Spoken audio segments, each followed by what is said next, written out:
Kinastigo ng isang koalisyon ng grupong pabor sa demokrasya ang tila pag-aalangan ng Senado na mag-convene bilang impeachment court para litisin si Vice President Sara Duterte. Ayon sa Tindig Pilipinas, senyales na duwag at pabaya sa responsibilidad ang mga pagpapaliban ng mga senador sa impeachment. Inihayag naman sa DZXL News ni mamamayang Liberal Party List First Nominee at Congresswoman-elect Laila De Lima sa Senado na dapat na simulan ang proceedings ng impeachment court.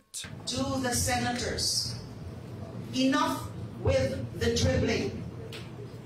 You are not the spectators.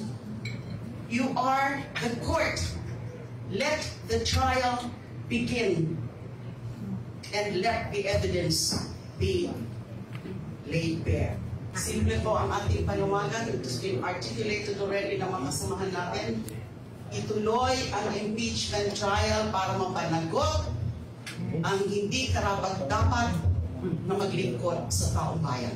Ipinunto rin ni De Lima ang kahalagahan ng impeachment trial upang mapanagot ang mga tiwaling opisyal ng pamahalaan. Una dito ay accountability. Pangalawa ay yung halaga ng proseso. Yung talagang importante na halaga ng impeachment sa sistemang demokrasya.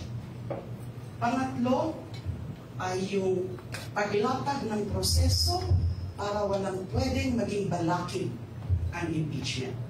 At ang pang-apat, hindi batas ang impeachment.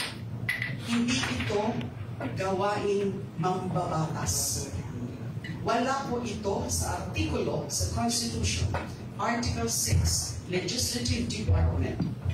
Kung hindi nasa hiwalay na artikulo, Article 11.